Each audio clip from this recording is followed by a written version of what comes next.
Hari Om. In the Sankhya Tattvajnana Adhyaya, because it is the time now to get the knowledge base for all the expositions that are likely to come henceforth in different adhyayas, a lot of fundamental aspects of philosophy are being mentioned here. And rightfully, Gurudeva says that Bhagavad Gita is nothing but Sankhya, Sankhya, and Sankhya. So here we do find an earnest effort made by Bhagavan himself to make his disciple understand why he has been advised to undertake the war as a part of his duty without having any apprehension whatsoever about the results, whether he becomes a victor or he becomes a vanquished. And that is where indirectly it is trying to solve a very fundamental question of ours, that if I am in this world, I become a part of this world. I'm born. I have become in this Srushti. What is precisely the role that I'm supposed to play? Am I doing the right things today in my life as a person born on this earth? They call me by some name. I have some duties which I perform because the society has come up with certain roles ascribed to me. I'm called as a father, I'm called as a husband. And I feel that I must fulfill my role. I've been asked to make some money. So Artha has also been given as a direction for me to work. So while doing all this, I'm not very sure whether I am a sadhya or the sadhana. The actions that I am doing, are they my goals or are they my means? It's quite a confusing thing for a person who hasn't really tried to understand what is precisely my role.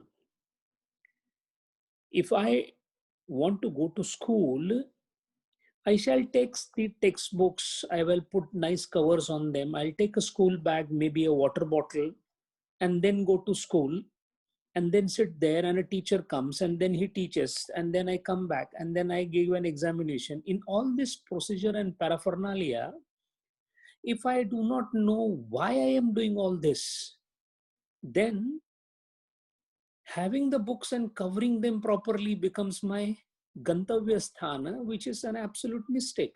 The means cannot be taken as goals. My survival here, for which I am compelled to do certain things, I have to wear nice clothes because they are called nice by the society. Wearing nice clothes, if it becomes my sadhya destination, then the means have taken the place of goals. Partha also felt that my role is basically to uplift the Kula. His focus was entirely on the means. How can I kill a guru? If then they will call me that a person who kills his guru, look, Arjuna is going here, who killed his guru. And then my fame will be disturbed. My Kula will be denigrated. So all the considerations that Arjuna gave was for the two aspects of Purushartha. The dharma, the artha and the kama. But the most important and the last,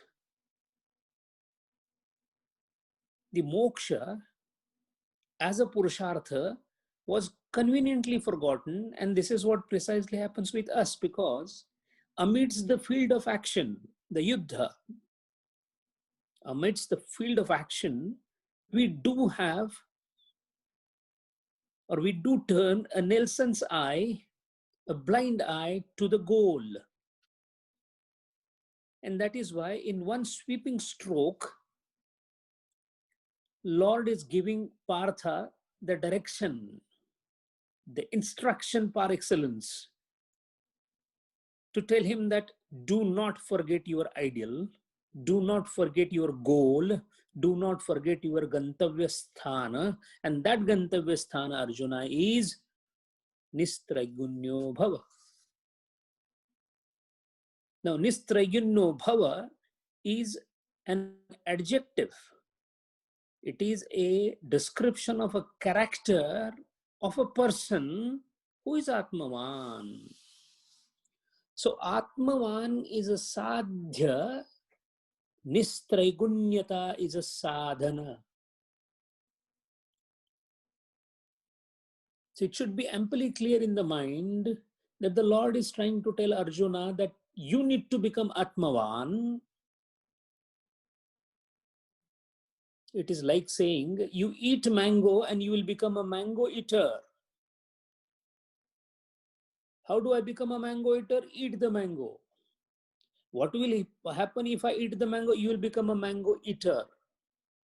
So how will I become an Atmavan? By opting for the sadhana, which will inculcate ultimately or make you capable ultimately of transcending the three gunas. By using the word Nistraigunyo and Traigunya Vishaya, there are two aspects, two times the word three gunas have come. One, he says that Vedas are the ultimate essence of guide for the mankind, human beings.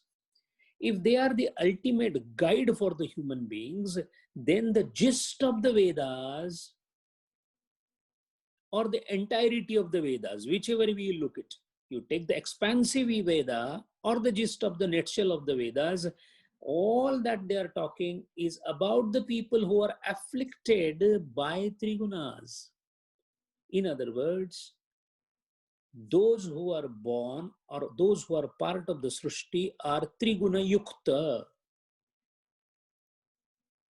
Because the Prakriti developing through Ahankara into three gunas is the creation. My very existence is nothing else but the interplay of three gunas. Gurudev says, the mind and the intellect are constituted of this triple stuff. Ashta kamal dal charkha chale, पांच तत्व की पूनी, 9-10 मास बुनन को लागे, 3 गुण धर दीनी चदरिया zini re zini. That which is created as being, bhava means to become. As a being, being itself means nothing else but the play of three gunas through which the Pancha Mahabhutas or the Ashtada Prakriti, as they say, acts. The prime force for the action is three gunas. Each of them having their own characteristics, and the interplay, intermixing of these gunas is what constitutes the character of a person. Once this is sure, then it also presupposes that by correctly understanding the three gunas, how can you become Nistraigunya? Provided you understand three gunas first. How can you understand three gunas? Provided you know the details of each of these gunas, how they work on you. Right now, right here, a diagnostic test can be performed by any individual upon himself as a part of introspection, and he can come to the conclusion that which guna is predominant in me. On a Friday morning, if I feel like reading Bhagavad Gita, it doesn't require any intelligence of any intelligent man to tell you that it is nothing else but Sattva Guna. Ishwarji talking about getting up at 4 o'clock is a sign of Sattva Guna, because Tamo Guna means a sleep, a Nidra Avastha has been Tyajatam, has been sacrificed for the sake of good. There are umpteen ways of describing these gunas. In fact, the grandest gift of Sankhya Tattva Jnana, according to Shastra and the Shastris, the grandest gift of Sankhya Tattva Jnana is the invent of Trigunas. Because right there lies the crux of salvation. So what we do is we ascend on the gunas from the lowermost to the uppermost, from the darker to the brighter.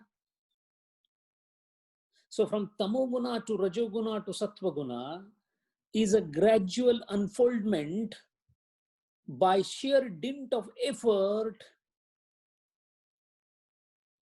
in amidst the prarabdha that is playing. It's a very funny thing, and it's quite an irony also. It is the guna that prompts you to act, and it is the act that adds you to your gunas. It's a very funny thing. My previous prarabdha is nothing else but my predominance of certain gunas in certain acts that I have done in my past. I have been a murderer, an atatayin of a very high order. I was a terrorist in my earlier life. Now that I have been predominated by tamas, I shall in this birth be prompted to act in the similar manner. So my gunas predominantly decide my character. And yet, I have to come out of the tamas. So the push that I get for me to move in this world is nothing else the push of gunas.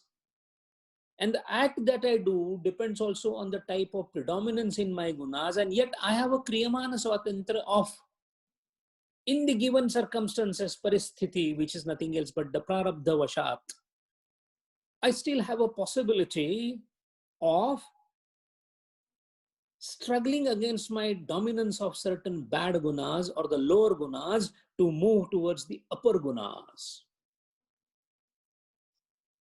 A classical example of this can be seen in Swami Vivekananda's interaction with a lazy boy.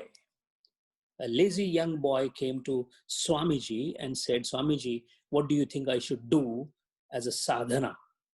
And Swamiji said, can you lie? Start lying. He said, sir, speak truth is the advice given by the saintly people. You are the first one who is telling me to lie. He said, you are such a person deluded by tamas that lying requires rajas. At least you will get some rajas in you. Also, at one occasion, he told one young individual, can you play football? If you cannot, then salvation is impossible for you. You need to understand what he was trying to tell to that gentleman was, you are absolutely drenched in tamas. Come out of it, be rajas. Not only that, Swami Vivekananda even said, India is in the grip of tamas. What it requires is rajas. Let there be industries all over. Let there be scientific temper. These are all rajas activities. Because you cannot bypass the gunas. You can't jump to sattva guna. You can't jump from one guna to other guna because it is a gradual unfoldment of the personality. Now, sattva guna, the third floor of the building, has a beautiful capacity, and the capacity is after the third floor, there is no floor, there is only sky. So from tamas, if you try to go to sky, not possible. From rajas, not possible. From sattva, it is possible. But the fact that you are supposed to go to the sky from the third floor means you have to abandon the third floor also. So howsoever good the sattva guna may be, as it is commonly referred as golden chain, the iron chain, the silver chain, and the golden chain, the tamo guna, the rajo guna, and the sattva guna, all the three have to be first ascended and then transcended.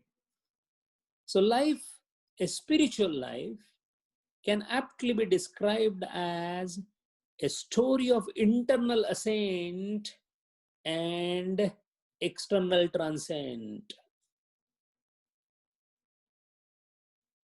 Inculcating the required guna in you so that we start moving in upwardly direction, urdhvagamitva, it's spirituality.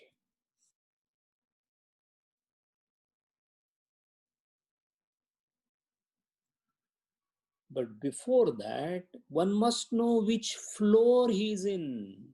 If the person thinks he is Sattva Guni, he is in the third floor, and actually he is in Tamas at the first floor, what will happen? He shall never ever do anything in his life. And first of all, the very entry into this particular beautifully built structure called Naradeha is not so common. Durlabam trayame eva etat. One of that is Manushyatva. Manushya, no, it's not so. The Manushyatva is Durlabh. Manushya maybe not so much, but Manushyatva, yes. If you are born and you are eating and you are dying, Ahara Nidra Bhayamaitunam sa Samana evam Pashubhihi Naranam. That is animalistic human being. Animal man. Gurudev calls it animal man. We are not talking of that. The one who has realized that he has a golden opportunity that has been given in his hand. If that is something which he has realized, then the first thing he would do, a person who knows that he is sick, the immediate thing he tries to find out is which organ is paining, where the pain is emanating. Am I having an upset in the tummy or am I having a cough? The way he differentially tries to diagnose on his own the organ that is afflicted, in the similar manner, a human must ascertain which guna he is in and to what extent. What is the combination? Is it 20, 30, 50 tamas, rajas and sattva?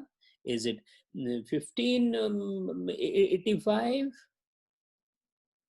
So every time we need to understand, once we see ourselves, and it has to be an absolute, thorough, genuine, honest analysis of yourself, because you are talking to yourself, no one.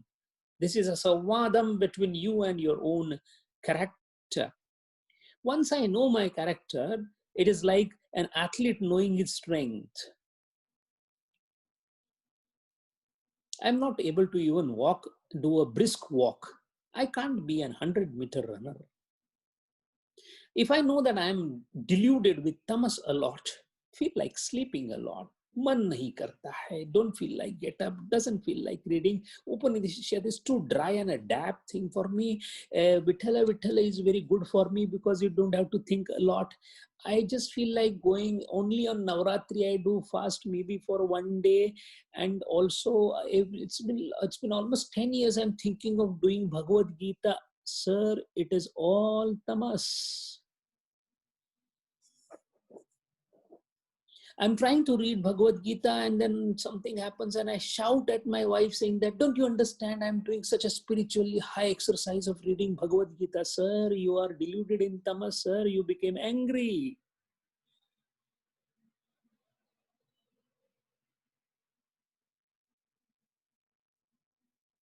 I do say Krishna, Krishna, Vitthal, Vitthal, but it is like calling somebody by the name Vitthal on the street. It doesn't happen the way it should happen. Govinda. I don't call Govinda with that kind of earnest. Why? Because I have not understood anything, that rasam hasn't come out of that nama. Tamas is deluding it. So either I have no inclination to do these things, or if I'm in rajas, then I am involved a lot into everything that is not the Gantavya Sthana. Meaning, so much of work I have, I've got investments to do then, and ultimately I look after my 3 children, and my brothers also depend on me, and then I go, entire office is dependent on me. I have to earn money, and you know what happens, the shares keep going up and down, and the cars have to be changed, and these days what has happened, safety also is very important, you know what, and also in all this, then you don't get time, the biggest, sir, you are afflicted with rajas. Enough. Enough of activity, sir. You are hyperactive. Clearly indicates what we are doing. Ask a person, have you read Madhusudan Saraswati's Budharth Deepika on Bhagavad Gita? Look, I know what, I know only one thing. I go to Gurudeva's this thing, satsang, I listen to it, and I'm happy, and I'm very happy and thankful that it is enough for me. No, sir, it is not enough. You are avoiding, sir. Tamas in you is deluding you. You are not taking your body and mind for a task. Shamadama Abhyas is the beginning of the sadhana. How can Shamadama be possible unless you have a resolute will called Nishchayatmaka or Vyavasayatmika Buddhi? If only B and M are going to rule in the life, when is I going to work? The I may work in two different directions, that is altogether different, but at least stop dealing below the neck. People work. We all work below the neck. There is something above the neck called head, brain, intelligence, thought. Feel like eating. That's Indriya, sir. But I shall not subject myself to something which is detrimental to me. Even being diabetic, occasionally, what happens, you can't say no. When you go to the one rasgulla, it is not rasgulla. You have no control on your palate because you are afflicted by tamas and the rajas. If you try working on it, and then if you internally ascend in this life, which is a short period, to try out all these things, and then a genuine confession comes, sir, I have tried enough. Nahi ho raha hai mujhse. I have tried enough. Sir, you have tried enough, but the problem is your tamas has been there for umpteen number of births. If you have never gone to the school, then would it not be difficult to have the alphabets written? Had you been to the school earlier, you might start reading directly. Had you been to the reading in the earlier births, you might be studying philosophy right now. Had you been doing philosophy in your previous life, you must be doing meditation right now. Had you been the meditating yogi in the past life, this life, what will happen? Gurudeva will be born. Walking straight from Kerala to Himalayas, a period of 2 to 3 years, and a presence of a Sadguru like Tapon Maharaj, and everything is done. But it is not done this way. Umpteen birds have gone to develop that kind of a strength. To become Nistraigunya, Trigunas have to be transcended, and Sattvastha, Nitya Sattvastha. Nitya has been interpreted in a little different way. In Gurudeva's word, ever remain in Sattva, and Madhusudan Saraswati says unwavering Sattva. Now, what is ever remaining and unwavering? Both are same. Gurudeva and Madhusudan Saraswati, Acharya, Shankaracharya are saying same thing. What is unwavering, or which is called ever remaining Sattva? It is like this. Suddenly, because there is a satsang, our Sattva Guna comes up and we say that no, nothing doing. From tomorrow onwards, 1 hour at least I will be reading Bhagavad Gita. Sattva has arisen. But stha is not there. So when Tuesday comes, too much of work today. I mean, from next week there is no sattvastha, nitya sattvastha. No, sattva came like a spark and went off. That is that nitya sattvastha. Once you become nitya sattvastha, then sattva guni person has certain characteristic. It is again a guna. What are the characteristic? First of all, he has a poise in his life. What is the poise in life? He's steady. You do get some people like this. Afzal Khan started coming from Bijapur, 6.25 feet tall Pathan, known for cruelty and already known for killing Shivaji's own brother. With a huge amount of army, started marching towards Purandar, started Pratapgarh to kill Shivaji. Because Shivaji was the reincarnation of Shiva, Satnitya Sattvastha, what happened? Was he wavering? He was steady and poised. He prepared himself for what the action is to be taken, but in the heart and the mind, he was steady like a rock.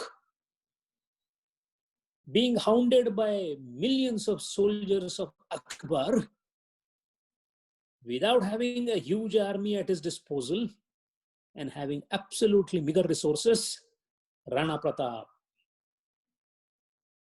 Nitya Sattvastha, stood by the ground to an extent that escaped deadly attacks on him at many times, was compelled to eat grass at times for the hunger, but nothing moved him, no vichalitaha, nityastha.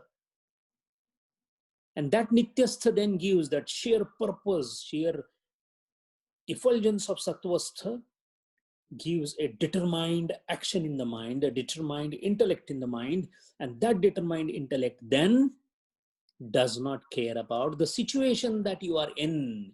So then the dvandvas do not affect you. Sardar Vallabhbhai Patel lost his wife while arguing in the court, and he continued his arguing.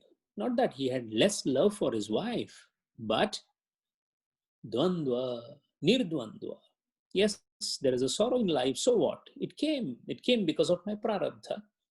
As long as I am not directly responsible for it, or may be directly responsible for it in my yesteryears, I shall take it with own poise because I am Nitya Sattvastha.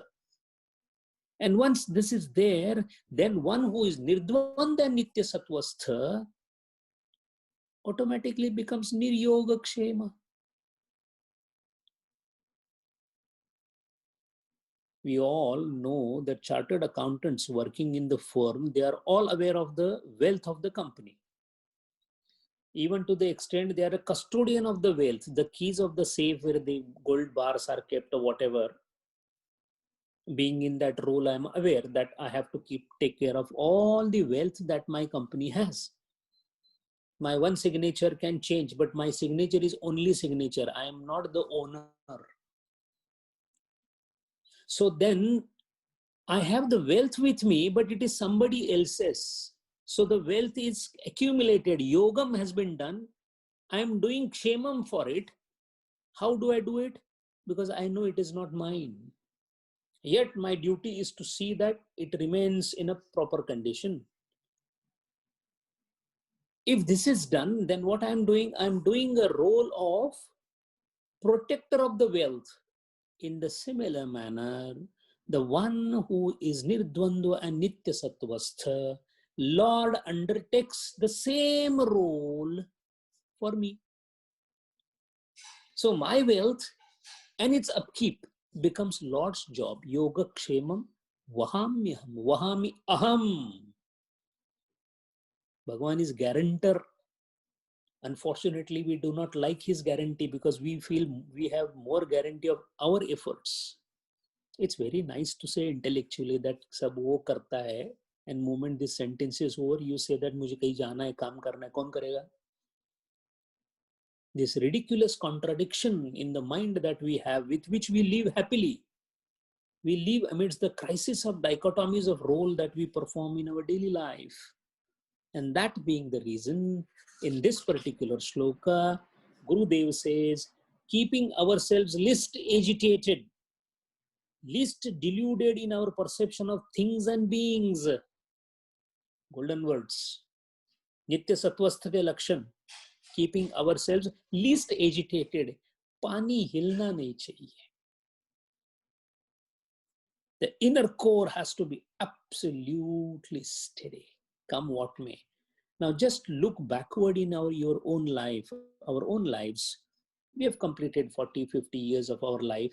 So many times we are extremely agitated. What will happen? How? And now we have already reached 50. And now if we look back at those incidences, we will, pata nahi khama khame, I was so worried that time. I was so worried. Sir, the problem is that only when the worry has happened, then you realize that you were unnecessarily worried.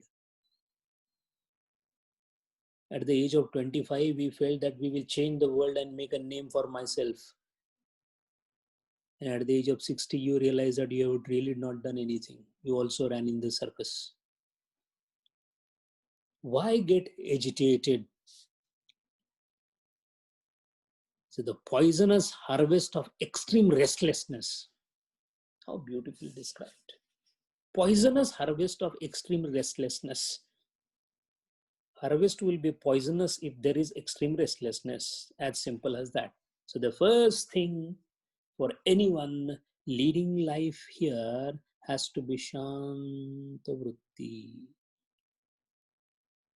Resolutely. It is called masterly inactive. Masterly inactive is resolutely peaceful. Then you take your decisions. Suppose there is a fire in somebody else's house. We look at as an onlooker. Why? My house is not burning. In the similar manner, anything that happens to me is not happening to me. It is happening because of these three gunas. So be a silent spectator. Not an easy thing, sir, but that is what spiritual sadhana is all about. So Atmavan, to be established in the self, so that the persecution of pairs of opposites, instinct to be impure, desire to possess, and anxiety to preserve, all are lost.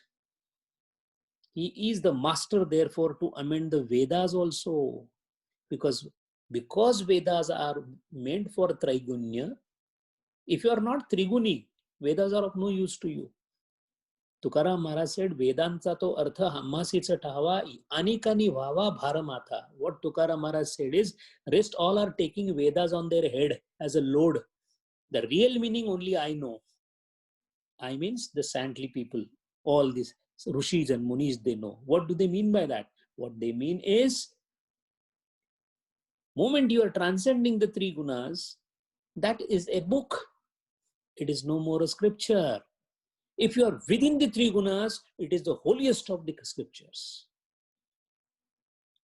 The one who has attained and attempted the knowledge of entirety, how will he look towards a particle of knowledge which is called Vedas from the Atmavan standpoint? From our standpoint, Vedas are ocean. From the Atmavan standpoint, Vedas are a particle of the same water that they are floating in. Yavanartha udapane, utpana. Pan is pani pado. Pad is fit. Pan is pani grahana. We know that pani is hat. Utpane, ut means upar utha hua hath. That is how much? This much water. So reservoir of water. Sarvataha samplut udake. Sampluta means maximum possible. We know samprukta drav, saturated solution. Saturated means no more saturation is possible. Sampluta means all that maximum can be. So one who has all that can be maximum, how will he be worried about a small Anjali? Similarly, Yavan Sarveshu Vedeshu, this is how Sarveshu Vedeshu, Saptami hai, inside the Vedas, Brahmanasya Vijanataha. Whatever is there in the Vedas, Sarveshu Vedeshu, Brahmanasya Vijanataha. Brahmana knows, Brahmana, the one who knows Brahma. The Brahmajnani knows inside out of the Vedas because that is a drop of water and he is in ocean. That is the meaning. That is why Gurudeva has said that because this is a very terse and sutra kind of a thing, this shloka has become more of a sutra, so then it becomes very difficult to interpret. That's why he says we have to complete it with words supplied. This supplication of word is called lakshana. In Vakya, there is a lakshana artha. There is a jahala lakshana, ajahala lakshana, jahala ajahala lakshana. To give you an example, jahal means exclusive implication. What is exclusive implication? Frankfurt is called Frankfurt on River. That's the actual name of Frankfurt. Frankfurt on River. Now this sentence is not a correct sentence. How can a Frankfurt be a city be on a river? We have to say Frankfurt is on the bank of the river. On the bank you supplied. This is called Jahal Lakshana. Add the word. Ajahal Lakshana, you don't have to add the word, but you have to take an extra word also. In these cases, for example, the red one is going to win. This doesn't make any sense. But the moment you add the word horse, the red horse is going to win. Yes. India won the cricket match. Now, country cannot win. India means Indian team won. So you added a word. This is called Ajahal Lakshana.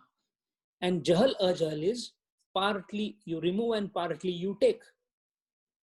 So in this manner, when you try to interpret this particular shloka as Gurudeva has interpreted, then only you realize the meaning of this, which means one who is Nistraigunya, which has transcended the Trigunas, has become Atmavan, as a corollary has already transcended the Dvandvas also, and initially he was Nityastha.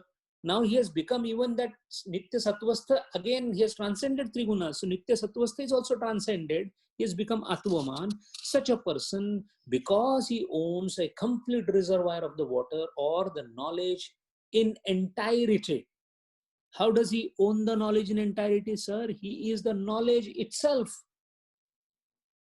Om Namoji Adya Jaya Jaya Swasamvedya. He is Swasamvedya. He is not knowledgeable about something. He is the embodiment of knowledge. The one, it is like he is a sun. Now a sun ray is Veda. So for sun ray is a part of him and himself. Perhaps he can improvise upon Vedas. Gurudev has given that authority to such a person called Atmavan. He can improvise and add to the Vedas. Nobody can touch Vedas otherwise. Even Bhagwan always refers to that as a Praman Vedas. But even those Vedas are subservient to that all-knowledgeable Atmavan.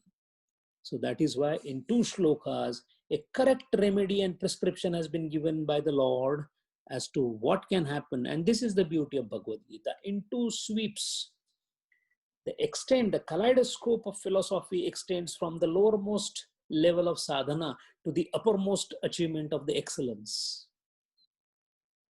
Understand the Trigunas, realize the play of Trigunas, dissect yourself to understand which guna is predominant to you, work on the gunas so that you ascend them from tamas to rajas, rajas to sattva, and then make a final and once for all attempt to transcend the final guna called sattva guna, where you will be certified as Nistraigunya. And moment you become Nistraigunya, the sadhan is over, the sadhya is attained, and it's not attained. You become sadhya.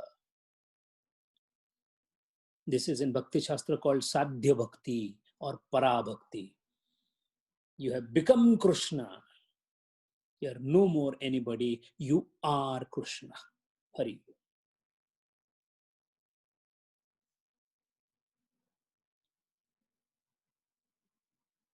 Hari Om. Thank you, Sanjay ji. Such a wonderful explanation. Any other questions? We have about 5 minutes for question answers.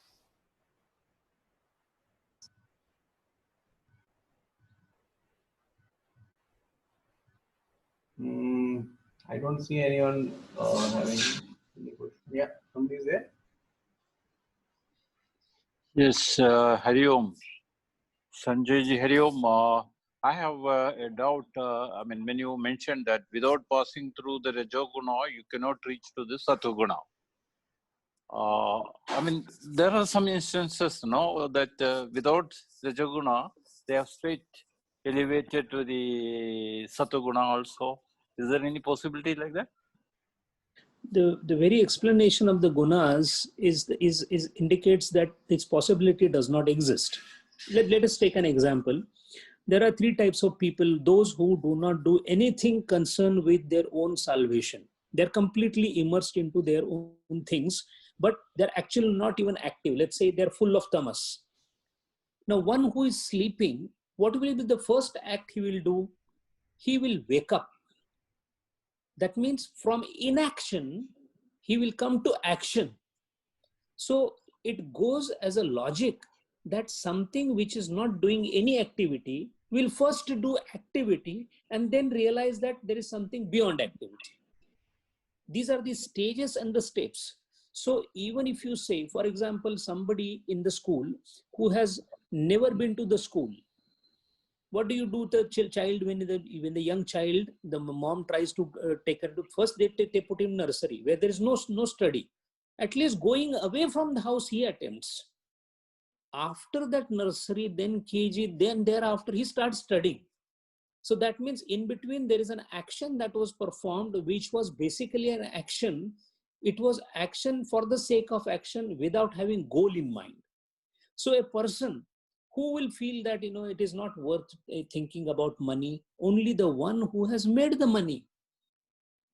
A beggar, he can also say that what is there in the money because he cannot earn it. One who earns, tomorrow if somebody of the stature of a rich person says that what is there left in money, because he has done Rajoguna and has realized the Rajoguna is not effective or good conducive for his spiritual progress, then he would move forward. That is why there is a price to be paid to transcend the gunas. And to transcend the gunas, the price to be paid is you pay the price for tamoguna and then you will move towards the rajoguna. By being sloth for a long time.